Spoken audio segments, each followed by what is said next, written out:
There was once a well-known company, admired for its rapid growth, its strong discipline, and its stellar reputation. For years, everything had been going perfectly. Profits were climbing higher and higher, the team was constantly expanding, and investors were thrilled. But then, almost overnight, everything changed.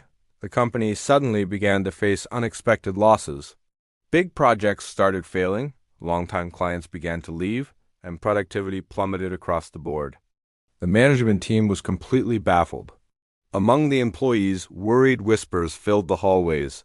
Who is responsible for this mess? Weeks turned into a month, and the situation only got worse. The blame game started, quietly at first.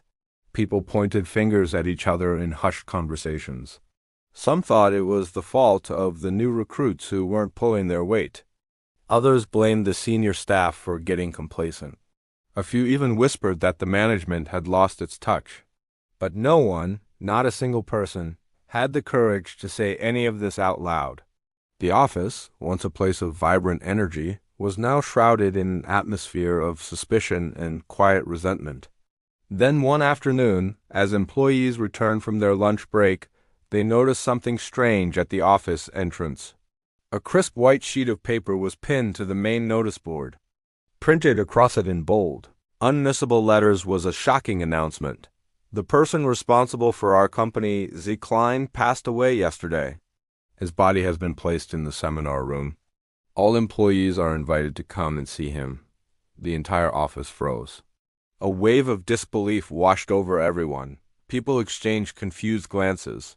Some felt a pang of sadness. After all, a colleague had died. But a stronger feeling of curiosity quickly took over. Who was it? Who could have caused so much damage that their death had to be announced so publicly, almost like a final judgment? Even the quietest employees, the ones who usually kept to themselves, gathered around the notice board. The news spread through the office like wildfire. All work came to a halt. Everyone was consumed by the same burning question: who could possibly be responsible for the failure of the entire company? Slowly, in small, hesitant groups, the employees began to make their way toward the seminar room. The air was thick with tension. Every step felt heavy, each footfall echoing the uncertainty in their minds. The whispers started up again, this time filled with speculation and a strange mix of dread and anticipation. "I bet it was that new manager from the third floor," one person muttered. "No, it has to be the accountant who messed up the last quarter's numbers," another replied. "What if it was someone from the IT team?" "Remember that system crashed last month?" a third suggested. And then someone said, what if you were secretly thinking, whoever it was, the problem is finally over now. A sense of relief, cold and unsettling, hung in the air. Some were genuinely glad that the problematic person was gone for good, believing that this would solve everything. When they reached the seminar room, they found the lights dimmed, casting long shadows across the walls. In the very center of the room, surrounded by an arrangement of white flowers, lay a simple wooden coffin. The moment they saw it, everyone fell silent.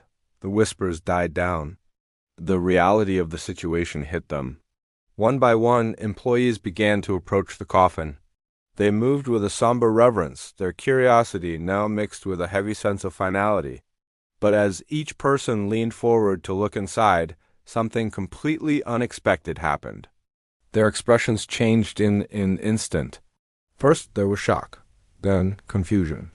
A deep, unsettling silence followed. Some even recoiled, stepping back abruptly as if they had seen a ghost, because inside the coffin there was no dead body. Instead, there was a large mirror, angled perfectly so that anyone who peered inside would see only one thing: their own reflection. Next to the mirror, placed where everyone could see it, was a small, neatly written note.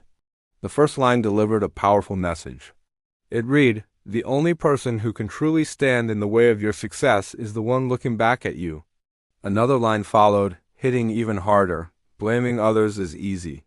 But improvement begins only when you accept responsibility." Suddenly, the silence in the room became profound. It was no longer a silence of shock, but one of deep, personal realization. Employees looked at the mirror, then at each other. Some faces flushed with embarrassment. Others looked as though they had just been awakened from a long sleep. For the very first time, they understood. Instead of looking for someone else to blame, they needed to look within themselves. The note continued, its words sinking deep into every heart in that room. You are the person who shapes your own life. You are the one who decides how hard to work, how much to grow, and how deeply to commit to excellence. Your life does not transform when your boss changes, when your coworkers change, or when your circumstances change. Your life transforms only when you transform. The message was relentless in its truth. It went on. When you stop making excuses, stop blaming your surroundings, and stop waiting for someone else to rescue you, that is when change begins. The greatest battles you will ever fight are not with your competitors, not with your coworkers, and not even with your failures. The greatest battle is the one that happens inside your own mind, the battle against your laziness, your fear, your doubt, and your procrastination. And then came the final, powerful words on the note, a call to action for every person who read them. Look in the mirror every day. You will see the only person with the power to build your future or destroy it. Light the lamp inside yourself, and the world around you will begin to shine. As people walked out of that seminar room, their expressions were completely different from when they had walked in. Some looked thoughtful, lost in deep reflection. Some looked emotional, their eyes glistening with unshed tears. And some looked guilty, the weight of their own excuses finally settling upon them. Because deep down, every single person knew the truth. They had all contributed to the company's downfall in some way through their carelessness, their lack of dedication, their constant excuses, or their quiet negativity.